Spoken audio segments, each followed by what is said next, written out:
Yeah. To cut to the chase, when they say that these machines have been sealed, and so that you can tell that nobody has tampered with it, that is complete baloney. I was told by some of the manufacturers that they keep the procedures around the security secret because it's much safer that way for it to be secret. Oh, yeah, but it's certainly not for security reasons, at least not for good security reasons. If they want it to be secret, it's because their security is so lax. I mean, this totally sucks. Now, the central tabulator is sort of the one machine to rule them all. It collects all the votes. And every company, not just Diebold, has this central tabulator. Because, of course, the way you vote is you vote in individual precincts. They're scattered around. And there has to be one machine to pull all these threads together, add them all up, and pronounce the winner.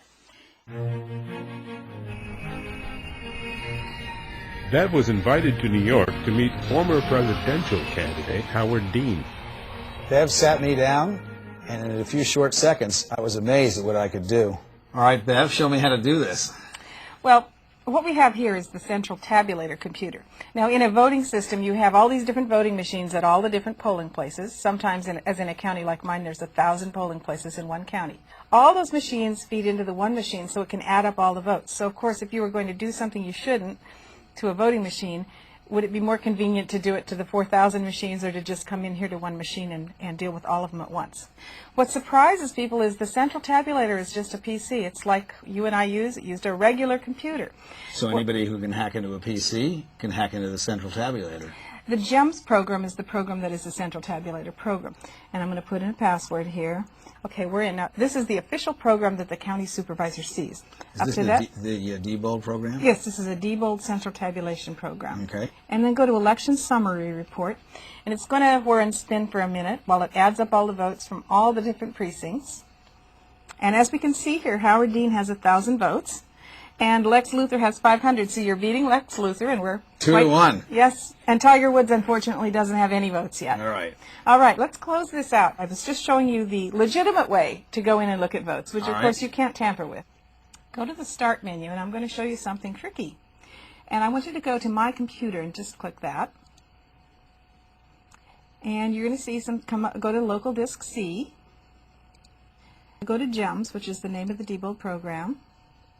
We're going to go to Local DB, which stands for Local Database. That's where they keep the votes. And by the way, this has been out on the internet for ages now. Go to Central Tabulator Votes, which is the database we just looked at. And then go to the sum of the candidates, which is that table. You see we have 800 votes here for you and 400 for Lex Luthor. Let's just flip those. We'll make that 400. And we'll give 100 votes to Tiger. Let's just see what happened here. We'll go back into GEMS the legitimate way. You're the county supervisor. You're checking on the progress of your election.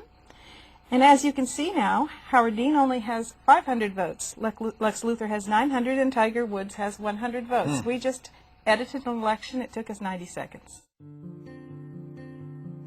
But human beings can't see what's happening inside the computers, and so we cannot check the results or recount them. A voter verifiable audit trail is a paper record of the vote, ideally a ballot, that the voter can review that records that voter's vote. That record has to be saved. It can't be carried out of the ballot placed by the voter. It's kept in a secure ballot box like any other paper ballot, and it has to be available for a recount. In a recount, if there's a discrepancy between paper records and the electronic records, the paper records have to have precedence. My home counties, Broward and Palm Beach counties in South Florida, as well as 13 other counties, which make up about half of the vote in Florida, were voting on electronic machines that were incapable of conducting a manual recount in a close election, even though Florida law requires a manual recount. And when we started asking questions of the governor and his appointed Secretary of State, they kept saying, oh no, we can do the recounts, or we don't need to do the recounts because the machines are infallible, which really seemed a bit concerning to me. And the last time we heard that a machine was infallible was before the Titanic set sail. I have met with the scientists about the equipment that they have in Florida. I mean, I got to tell you a little secret. My bank account. If I make a deposit in Jacksonville, you know, they give me a receipt. I can go here in Washington and make a withdrawal. So it's no big deal. The technology is there. So why is it that you have machines that cannot give us a slip of paper verifying that I voted, so we can keep an accurate account of what's going on?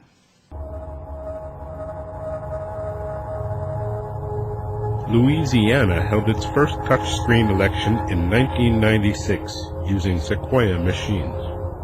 Local council candidate Susan Berniker will never forget her election day. Susan narrowly lost and decided to contest the election results and ask for a recount. Okay, so this is where the warehouse was. They have now moved it since my election. It was back here in these buildings. And this is where I came the day that the warehouses are open to the candidates to inspect.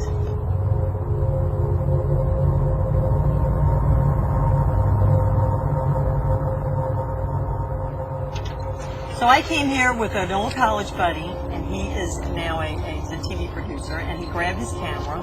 We walked in, and I asked them to show me how the machine worked. They pressed the button, and out came a tape. And the tape had the names of the candidates with a total. And I said, well, that's nice. I got that on election night, but how do I know? Where do you have like a mark or something that shows each tally of each vote? How do we go back and tally and count the votes? And they said, well, you pretty much can't. And that is when I said, oh my goodness, this is terrible. We can't count our votes. So how do we know this is right? So I just started fooling around with the machine. And it's when I pushed my name, I pressed the button next to my name, and then I look down and I see Mr. Gambaluca's name in the display when I press Susan Bernacker. Shall we do it again? Do it again. Yeah. Okay, here we go again. I'm pressing Bernacker. Gambaluca shows up. So we went down the row. We probably tested 15 machines, and I said, you know what, we don't have to test anymore. Again, I'm pressing Bernacker. I got Gambaluca.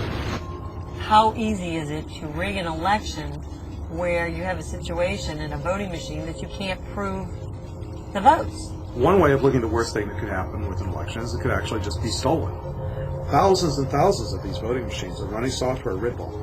If one of those people puts something malicious in the software and it's distributed to all the machines, then that one person could be responsible for the change of possibly tens of thousands of votes, maybe even hundreds of thousands. Since my election, that our state official elections commissioner has been put in jail for accepting money on a fraudulent basis connected with elections.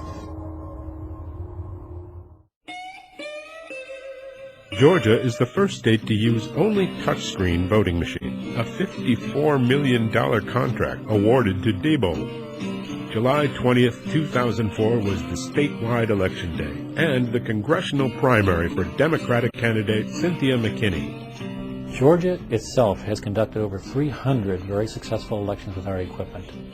You haven't seen the issue in Florida with our equipment. Quite honestly, the capabilities of our equipment eliminate a lot of those risks, such as